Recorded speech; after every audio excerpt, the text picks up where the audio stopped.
یہ روایت ہے عقبہ بن عامر رضی اللہ تعالیٰ سے، وہ کہتے ہیں کہ رسول اللہ صلی اللہ علیہ وسلم نے فرمایا عورتوں کے پاس جانے سے بچو۔ ایک انصاری شخص کہنے لگا اے اللہ کے رسول صلی اللہ علیہ وسلم، آپ ذرا خاوند کے عزیز و اقارب کے بارے میں تو بتا دیں۔ تو نبی صلی اللہ علیہ وسلم نے فرمایا خاوند کے عزیز و اقارب تو موت ہے۔ صحیح مسلم رقم 4934۔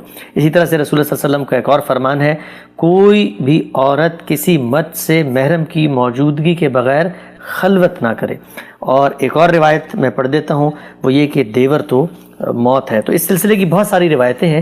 یہ روایتیں سورہ نور کی جو آپ نے انٹرپریٹیشن بیان کی ان میں کہاں فٹ ہوتی ہیں؟ بالکل اسی جگہ جہاں آپ نے حفظ فروج پر بحث کی، یعنی اللہ تعالیٰ نے بدکاری کو ممنوع قرار دیا۔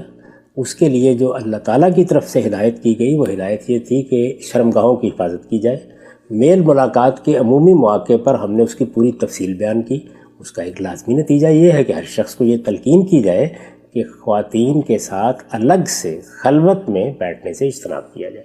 یہ سد ذریعہ کی ہدایات ہے، ہر آدمی کرے گا۔ یعنی اللہ تعالیٰ جب کسی چیز سے روک دیتے ہیں تو اس کے بعد آپ میں اس کی نصیحت کر سکتے ہیں کہ دیکھیے اللہ نے اس سے روکا ہے، اگر آپ اس راستے پر جائیں گے تو اس کا لازمی نتیجہ یہ نکلے گا کہ آپ کسی حرام کام کا ارتکاب کر بیٹھیں گے۔ اس کو اصول کے طور پر سمجھ لیجئے، یعنی جن چیزوں سے اللہ تعالیٰ نے روکا ہوتا ہے انہی سے متعلق سد ذریعہ کی ہدایات کی جاتی ہے۔ سد ذریعہ کیا ہے؟ یعنی آپ کوئی ایسا کام کرتے ہیں جس سے اس طرف راستہ جاتا ہو تو آپ کو تنبیہ کی جاتی ہے، توجہ دلائی جاتی ہے۔ عورتیں محرم کے بغیر سفر نہیں کریں گی، ظاہر ہے اسی پہلو کو ملحوظ رکھ کے کیا۔ یعنی اگر وہ جائیں گی، راستوں میں قیام کریں گی، قافلے پڑاؤ ڈالیں گے، رات کو لوگ سوئیں گے تو ہو سکتا ہے کسی پر کوئی تہمت لگ جائے، ہو سکتا ہے کسی خرابی کا اس میں اندیشہ ہو۔ ان چیزوں کو سامنے رکھ کے بزرگ نصیحت کیا کرتے ہیں۔ رسالت میں آپ صلی اللہ علیہ وسلم نے یہ نصیحتیں کی۔ ان میں پردہ تو زیر بحث نہیں ہے، خلوت میں بیٹھنا زیر بحث ہے۔ تو ظاہر ہے کہ یہ خلوت میں بیٹھنے سے کیوں روکا جا رہا ہے؟ تاکہ بدکاری کا، زنا کا راستہ نہ کھلے اور خلوت میں بیٹھے ہوئے کسی خاتون کو دیکھ کر اس پر کوئی تہمت لگانے کی جسارت نہ کرے۔ تو اس میں جب آپ ایک خاندانی ماحول میں رہتے ہیں، آپ کی شادی ہوئی ہے، بیاہ ہوا ہے، ایک خاتون کی حیثیت سے آپ اپنے سسرال میں ہیں، تو وہاں سسرال کے رشتہ دار زیر بحث آئیں گے نا۔ آپ کے خسر ہیں، آپ کے دیور ہیں، آپ کے جیٹھ ہیں، یہ وہ رشتے ہوتے ہیں کہ جن کے ساتھ بسا اوقات ایک حویلی میں، ایک گھر میں، ایک مکان میں رہنا ہوتا ہے۔ اس میں حضور نے کہا کہ خلوت سے اجتناب کیا جائے۔ تو سد ذریعہ کی جتنی ہدایات ہوتی ہیں یہ اصل میں حکم کے اندر مضمر ہوتی ہیں۔ جب یہ کہا جائے گا کہ جوا نہیں کھیلنا، تو کوئی آدمی اگر جوئے بازوں کے ساتھ بیٹھے گا جا کے تو ہر شریف آدمی اس کو ہدایت کرے گا کہ اپنے آپ کو بچاؤ۔ اس کے نتیجے میں وہ برائی تمہارے اندر بھی سرایت کر جائے گی۔ ٹھیک، اس میں کیا چیز ہے کہ جو نئی ہو گئی؟ میں بھی یہی کہوں گا، آپ بھی یہی کہیں گے، ہر ایک کو یہی ہدایت کی جائے گی۔ مرد اور عورت کے درمیان اللہ تعالیٰ نے جو کشش رکھی ہے، اس میں اس کا پورا امکان ہوتا ہے کہ شیطان حملہ آور ہو جائے۔ تو آدمی کو خود بھی اپنی حفاظت کرنی چاہیے اور ایسے اقدامات سے بھی اجتناب کرنا چاہیے جس کے نتیجے میں یا تو وہ کسی برائی میں پڑے گا یا برائی میں نہیں پڑا تو کسی تہمت میں مبتلا ہو جائے گا۔ کیا ہوا تھا اس وقت؟ یعنی سیدہ عائشہ اکیلی ہی رہ گئی تھی نا، قافلے میں تو پہلے بھی سفر کر رہی تھی۔ جی۔ یعنی ایسا تو نہیں ہے کہ وہ گھر میں بیٹھی ہوئی تھی، قافلے میں سفر کر رہی تھی نا، کیونکہ قافلے میں دسیوں لوگ تھے، خود رسالت میں آپ صلی اللہ علیہ وسلم موجود تھے، وہاں تو کسی تہمت کا سوال نہیں تھا، وہ پیچھے رہ گئیں۔ اب ایک شخص جو قافلے کے معاملات دیکھنے کے لیے پیچھے رکھا گیا تھا، وہ جب سفر کرتے ہوئے وہاں پہنچا تو کیا ہوا اس موقع کے اوپر؟ خلوت ہو گئی نا۔ جی۔ یعنی اکیلے میں ملاقات کو لوگوں نے دیکھ لیا یا جان لیا، تو اس کے بعد تہمت لگانا بہت آسان ہو گیا۔ تو یہ سد ذریعہ کی ہدایات ہوتی ہیں، اس میں کوئی قرآن مجید کے حکم کی خلاف ورزی نہیں ہوئی۔ یہ آپ بھی یہی کریں گے، میں بھی یہی کروں گا۔ سد ذریعہ کی چیزیں ہر حکم میں مضمر ہوتی ہیں۔ چند چیزیں سمجھ لیجیے، اور وہ بڑی اصولی باتیں ہیں۔ جب بھی کوئی قانون بنایا جائے، کوئی ہدایت کی جائے، تو اس کے اندر جو عقلی مستثنیات ہوتے ہیں وہ پہلے دن سے موجود ہوتے ہیں۔ ان کو بیان کرنے کا ہرگز یہ مقصد نہیں ہوتا کہ آپ حکم میں کوئی نئی چیز داخل کر رہے ہیں۔ میں نے اس کی کئی بار مثال دی ہے کہ میں ایک استاد کی حیثیت سے اپنے طلبہ سے یہ کہتا ہوں کہ کل سب لوگ حاضر ہوں گے، 8 بجے آئیں گے، اور جو نہیں آئے گا اسے 20 روپے جرمانہ کیا جائے گا۔ اس میں یہ پہلے دن سے جب میں نے یہ الفاظ بولے ہیں اس وقت سے یہ استثناء موجود ہے کہ اگر کوئی طالب علم بیمار پڑ گیا اگر کسی طالب علم کا راستے میں حادثہ ہو گیا، اسے اٹھا کے اسپتال پہنچا دیا گیا، پھر اس کو بھی کیا 20 روپے جرمانہ ہوگا؟ نہیں۔ تو یہ عقلی مستثنیات ہوتے ہیں، یعنی جب ہم کوئی جملہ بولتے ہیں، کوئی حکم دیتے ہیں، کوئی ہدایت کرتے ہیں، تو وہ مستثنا چیزیں جو ہر آدمی سمجھ لیتا ہے وہ کلام کی پیدائش کے ساتھ ہی اس میں شامل ہو جاتی ہیں۔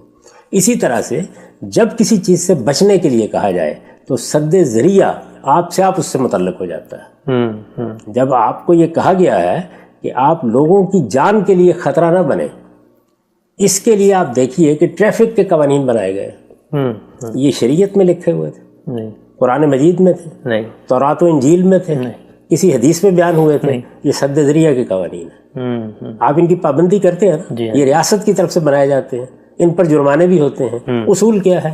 اصول یہ ہے کہ چونکہ انسانی جان کو نئی ٹریفک سے خطرہ لاحق ہو سکتا ہے، تو آپ کو یہ بتایا گیا ہے کہ اس سے بچنے کے لیے آپ ایک لین کی پابندی کریں گے، آپ مڑتے وقت ان چیزوں کا خیال رکھیں گے، آپ ان اشاروں کو اپنے سامنے رکھیں گے۔ یہ سب چیزیں کیا ہیں؟ سد ذریعہ۔ یہی معاملہ دین میں بھی کیا جاتا ہے۔ اللہ تعالیٰ نے جوئے سے روک دیا، اللہ تعالیٰ نے شراب سے روک دیا۔ اب شراب سے روک دیا گیا ہے، ہم جانتے ہیں کہ اللہ تعالیٰ کے ہاں یہ ایک ممنوع چیز ہے۔ ہمارا کوئی بچہ، کوئی عزیز ان لوگوں کے پاس بیٹھنے لگ گیا ہے، شراب خانے چلا گیا، یا شراب خانے چلا گیا ہے، یا ان لوگوں کے پاس ہی بیٹھنے لگ گیا ہے، یا ہمیں پتہ چلتا ہے سگریٹ نہیں پیتا وہ، لیکن اس کے دوستوں میں بہت سے لوگ سگریٹ پیتے ہیں، تو آپ کیا کہتے ہیں؟ یہ کہ بیٹے وہاں بیٹھنے سے اجتناب کرو۔ تو جب اللہ تعالیٰ نے زنا کو ممنوع قرار دے دیا تو یہ چیز گویا اس ہدایت کا لازمی حصہ بن گئی کہ اب اس کے قریب جانے سے بھی روکا جائے گا۔ روکا جائے گا، کہیں وہ روکنا لازم ہوگا، کہیں اس میں سختی ہوگی، کہیں وہ محض ہدایت ہوگی، کہیں وہ ترغیب ہوگی۔ ہمارے ہاں تمام چیزوں کو ایک ہی چیز میں رکھ کے بیان کر دیا جاتا ہے۔ تو رسالت مآب صلی اللہ علیہ وسلم تھے، یہاں دیکھیے کیا ہوا ہے، آپ نے اپنے طور پر کوئی ہدایت نہیں کی، لوگوں نے کچھ سوالات پوچھے ان کے بارے میں، ایک بزرگ کی حیثیت سے، اللہ کے پیغمبر کی حیثیت سے آپ نے بڑی اعلیٰ ہدایات کی ہیں۔ یعنی یہ بتایا ہے کہ بھئی اگر زیوروں کے ساتھ اس طریقے سے خلوت ہوگی، اگر جیٹھوں کے ساتھ اس طریقے سے خلوت ہوگی، اگر سسرالی اعزہ کے ساتھ اس طریقے سے خلوت ہوگی، تو دونوں اندیشے موجود ہیں، یعنی خاتون اور مرد وہ کسی برائی میں پڑ جائیں، یا کم سے کم تہمت کا ہدف تو لازماً بن جائے گی، تو اس سے اجتناب کرنا چاہیے۔ یہ بڑی حکیمانہ بات ہے، اس میں کیا نئی بات ہو گئی؟ امام صاحب یہ فرمایا کہ دیور تو موت ہے، یہ تو بڑی سخت بات ہے نا، یعنی یہاں کوئی پریکاشنری میجر کے طور پہ باقی روایتوں میں ہے کہ بھئی نہ کرو، یہ نہ کرو، وہ نہ کرو، لیکن ایک سوال یہ پیدا ہوتا ہے کہ اتنی سخت بات کیوں فرمائی؟ دوسرا یہ کہ جو رشتوں کی پاکیزگی ہے، مثلا ایک دیور اس کو سنتا ہے، وہ کہے یار مجھے تو بھابھی کے بارے میں اتنا تصور نہیں بھی تھا، تو ذہن میں آ جاتا ہے کہ میں یہ ہوں، تو اتنی سخت بات کیا بتایا گیا ہے؟ یہ بتایا گیا کہ بات نہ کریں، کھانا نہ کھائیں بیٹھ کے، یہ تو نہیں کہا گیا خلوت نہ کریں۔ تمام غیر محرم اعزہ، تمام اجنبیوں کے معاملے میں یہی ہدایت کرنی چاہیے۔ آپ کی بچیاں پڑھنے کے لیے جاتی ہیں، خواتین اسپتالوں میں کام کرتی ہیں، سب کو یہی کہا جائے گا کہ اپنی عزت اور اپنے وقار کی حفاظت کے لیے خلوت میں بیٹھنے سے اجتناب کریں۔